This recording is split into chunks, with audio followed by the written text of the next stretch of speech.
Hi guys, welcome back to my channel. Today I am going to be taking you along with Calvin and myself to the RAF Museum Midlands, which is also known as RAF Cosford. The museum is situated on the airbase, which is still used as a training school to this day.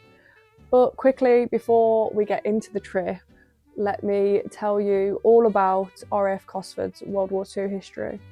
Opening in 1938, RAF Cosford served as a vital World War II hub for technical training, medical care and aircraft maintenance. Key operations included the No. 2 School of Technical Training, the No. 9 Maintenance Unit, which prepared 2,700 Spitfire fighters, and a major wartime hospital. They also had an officers' school, the 𝐋𝐈𝐍𝐒 depot, which was for free Czechoslovakian people who wanted to join the RAF volunteers force.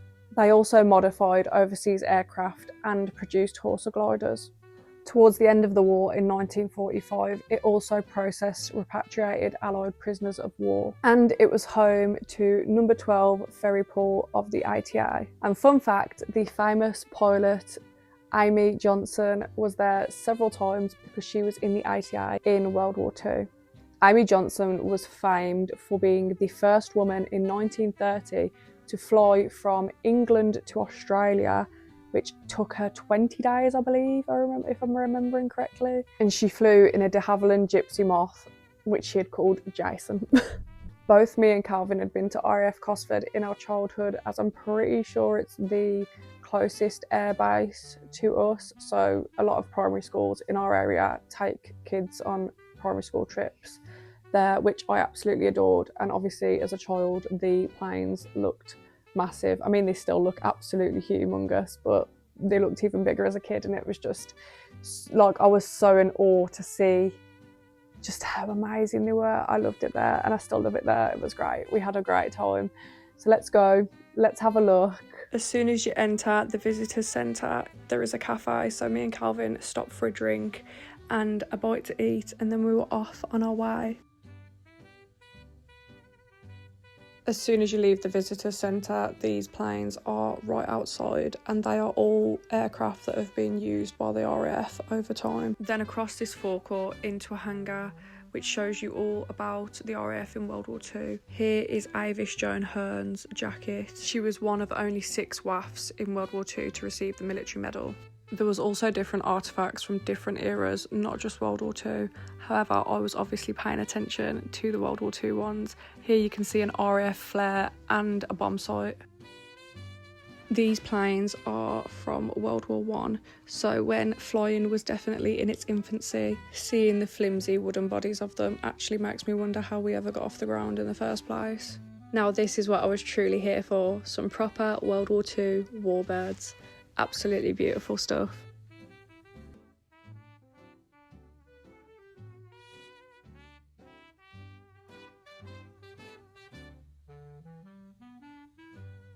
Feast your eyes on this absolute beauty.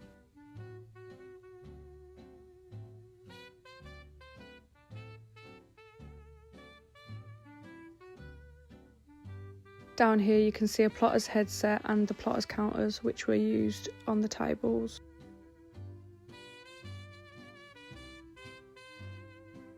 The windshield that can be seen here is a Spitfire windshield, and it was shot through in 1940.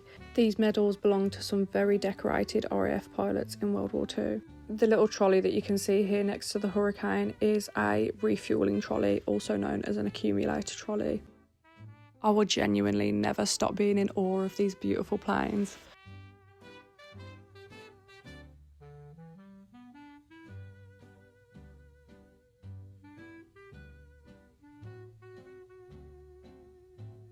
Next up we have a Defiant.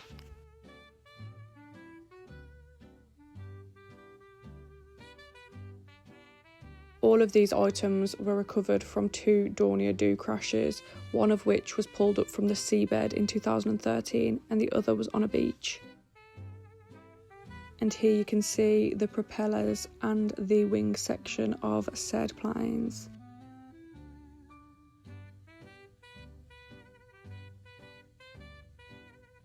Feel free at any point in the video to pause and read through. As you can see here, this Do-17 wing section is the only surviving one of its kind.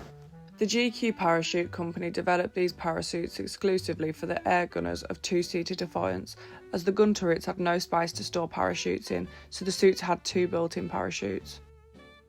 Here we can see an Irving flying suit.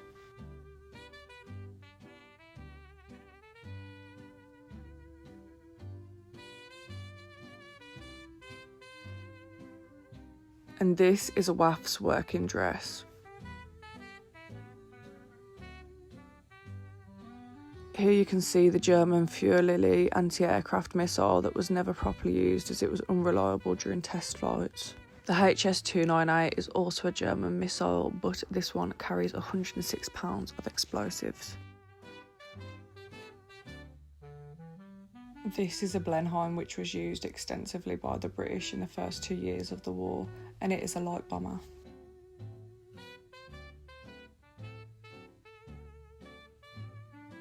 This is a Tiger Moth that was built in 1941 in Oxford. They were used as training aircraft, and they have no brakes, which I'm sure was fun to learn in.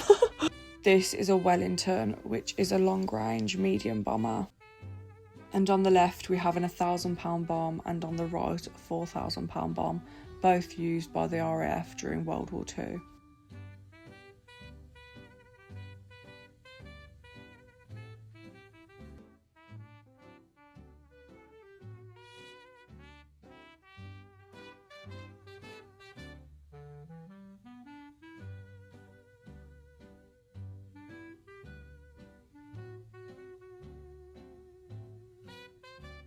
This is a glimpse inside of the Wellington's fuselage. Can you imagine being cooped up in there for hours whilst being shot at and hit with flak?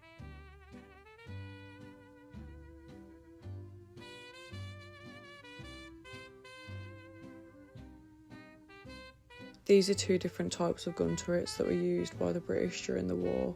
The one on the right is hydraulically operated. Here we have a picture and the story of Rear Gunner Flight Lieutenant Robert Bozdek, who escaped the Nazi occupation of his home in Czechoslovakia and became one of around 2,500 Czech Air Force personnel to join the RAF in World War II. Seen here is Navigator Flying Officer Jerzy Manchin, who escaped his home in Nazi-occupied Poland and joined the RAF. When his aircraft was shot down, he became a POW. He then took part in what is now known as the Great Escape. However, he was recaptured and illegally shot by the Nazis. The Enzian is another failed missile attempt by the Germans, which never saw operational use. This is wireless operator Flight Lieutenant Billy Strachan, who at the age of 19 in 1940 travelled from his home in Jamaica to England at his own expense to join the RAF, and he completed 30 operational flights. He then became a pilot in 1945. This pilot is Group Captain Percy Pickard, DSO, and 2 bars, DFC. He completed over 100 sorties but was unfortunately killed in action aged 28 during a bombing raid on Amiens prison. This is Bomber Harris, who I'm sure we all know and needs no explanation. This is Pilot Officer Cyril Barton, who was a pilot of a Halifax that was attacked and damaged by fighters. 3 of his crew bailed out, but Cyril managed to drop his bombs and fly back to base. He tragically died aged 23 when his aircraft crashed on landing, but the remaining crew survived. He was posthumously awarded the VC, which can be seen here with his uniform tunic. Also seen here is the medal bar of Bertram Jimmy James, who is one of the famed Great Escapers. These are lucky charms of personnel who served in the RAF in World War II, and a Jewish prayer book. This is an aircraft towing tractor which became a common sight on RAF airfields in World War II.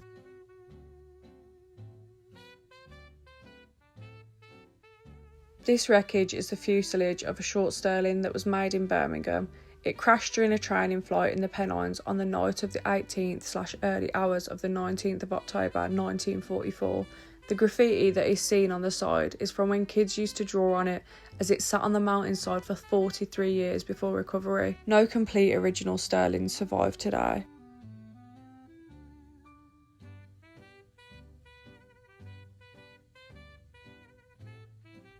In May 1943, this 𝐋/𝐈𝐍𝐻 night fighter was flown to RAF Dice in Scotland by a defecting Luftwaffe crew. However, only 2 of the 3 members wanted to defect, so they held the third at gunpoint during the flight. By studying this aircraft's radar equipment, British scientists developed countermeasures to help protect RAF bombers operating over Germany.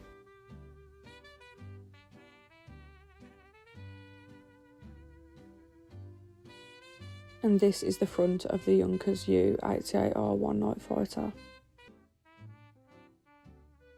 This is yet another German missile.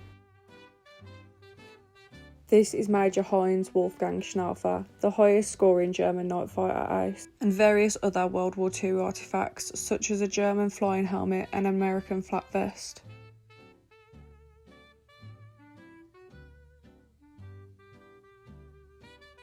This is the Australian Air Vice Marshal Don Bennett, who was a talented navigator. He was shot down over Tirpitz in 1942, but managed to escape to Sweden. Seen with him are his service dress cap, a navigational chart, as well as a bomb sight, sighting head and computer control panel. This absolutely foreboding Messerschmitt Me 410 was surrendered to the British in Denmark in May 1945.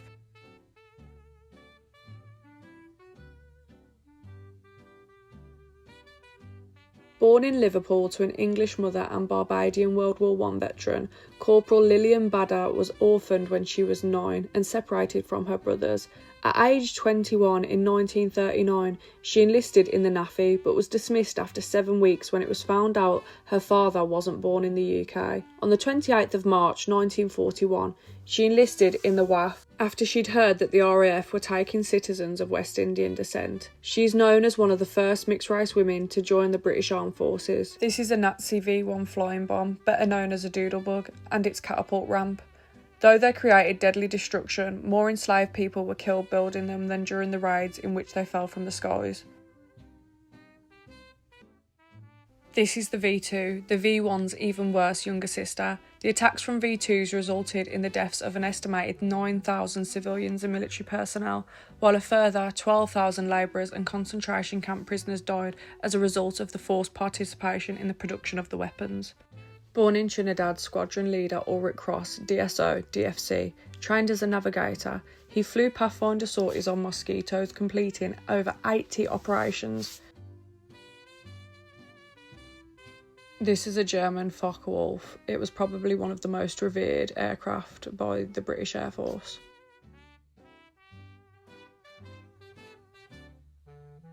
Look at the size of this Lincoln. It actually makes you remember how tiny we are as humans. I'll take you under the fuselage in a second. These Lincolns never actually saw war as they were used in training in 1945 on until about 1960, I believe. And here is its huge fuselage.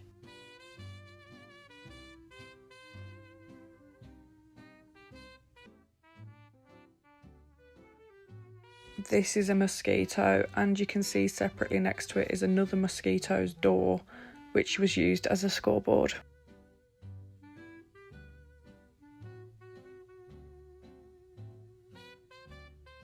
This is a Tempest, which was one of the fastest and most powerful planes in World War II.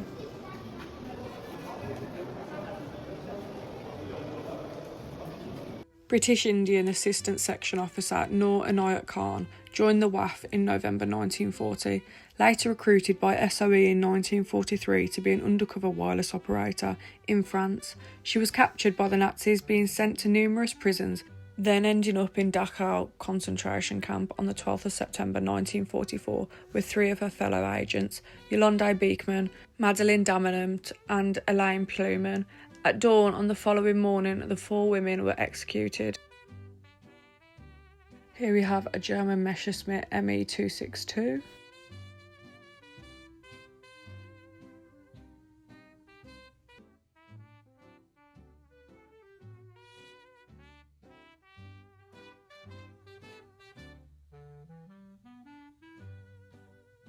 This is a Miles Magister. These aircraft were the first monoplane trainers used by the British. A I think this one was from the 50s or the 60s. I can't quite remember, I'm not gonna lie. Here we have the wing section of the wreckage of the Dornier Do that we saw the propellers of earlier. Now the rest of the aircraft in this video are all Cold War aircraft, and I'm not going to lie, that is not my area of expertise. So I'm just going to leave you with a little montage of all of the planes because I can't really tell you much about them. And of course there wasn't just planes, there was Cold War tanks, cars and helicopters too. Oh, and of course missiles. This Cold War hangar was absolutely jam-packed and the biggest hangar that we went in. And on top of that, there was also aircraft, like, I would say tied, but it's not tied. It's like cabled to the roof, which is crazy when you walk underneath them, but it's lovely at the same time. It's great to see.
Ooh, now to spend all of our money in the gift shop. What goodies will we come home with this time?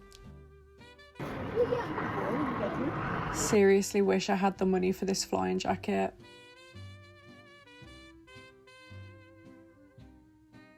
These bears were literally so cute, but I just couldn't justify £20 on a teddy bear.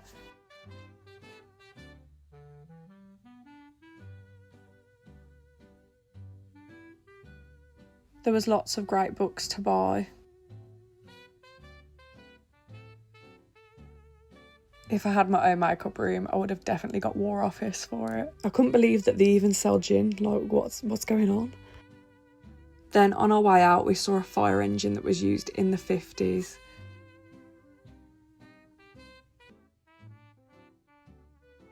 And some cheeky nose art from the 80s, I think.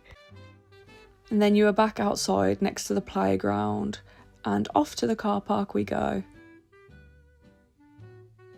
Of course, it wouldn't be a museum trip without a bunch of souvenirs, because me and Calvin literally can't help ourselves ever. You've seen the beer. I'll insert a clip here of the beer that Calvin had because he's already drank it. But let me show you the rest of our souvenirs, our lovely little bits. So I got this mug. On the front it says, "Drink tea for victory, those biscuits won't dunk themselves." And then on the other side it says, "Drink tea for victory, today more than ever." I think that's so cute. I love anything like victory wise, I'm not gonna lie. So I got this lovely little postcard. Obviously it's not being sent to anyone, but it's got the classic phrase by Winston Churchill on the front of it. "Never was so much owed by so many to so few." And a lovely picture of the pilots there. And I got myself, well, for both of us really, this Royal Air Force Museum coin. I don't know how well you can probably see that on the screen because of the flash on my camera. And then there's a Spitfire on this side of it, which is absolutely gorgeous. So shiny as well. That is like brand spanking new. I am a sucker for a penny press. Like, so bad. When we went to Cadbury World, I got them when we went to the aquarium in Paris. I got them, like, anywhere I can get a penny press, best believe I'm getting pennies pressed, simply. One for Calvin, which is the, doesn't actually say, it's very much a more modern aeroplane, this one is. This plane is Its name is a number. This is the name of the plane anyway. British Aircraft Corporation, TSR2, and then the rest has been cut off at the top corner here by the penny press, unfortunately. And then this one that I got is a de Havilland Mosquito. Cute. I don't know if you can see it. And then we got 2 fridge magnets. This one is a very modern helicopter, I believe. This is the one Calvin got himself. He chose that one. Modern aircraft is a mystery to me, I can't lie. And then the one I got, of course, is the trusty Spitfire. Absolutely lovely. I got this wartime cookery reproduction book to save fuel and food value. Issued in the National Food Campaign Exhibition 1940, Lewis's, Manchester. And this is full of recipes to make from the war. I'm definitely going to have to do a few of these recipes, try a few. And last but not least, we got this this fridge magnet that says, "Step up, young man, the beers in this fridge won't drink themselves, civil defence." So guys, that is the end of the video. I hope you've enjoyed. We absolutely loved going. I didn't mention earlier, but I'm trying more rollers in my hair at the moment, which is a pain to sleep in, but it makes my hair look, because my hair is so long, it makes my hair look shorter when it's in this kind of style, but I feel like it's also making it so poofy and massive. So I don't know what to do. Like, I don't know whether to just cut my hair, but then I hate having short hair when it's straight, and obviously I don't wear 40s curls every day. I know, I hate to disappoint. I mean, it looks nice like this, but it also just feels really big. I don't know. And like I say, it is very painful to sleep in so many rollers. I might have to invest in some foam rollers instead of my pillow rollers, because the pillow rollers are not the comfiest 9 times out of 10. Decisions. But thank you so much for watching. As usual, I will be back on Wednesday at 7 PM.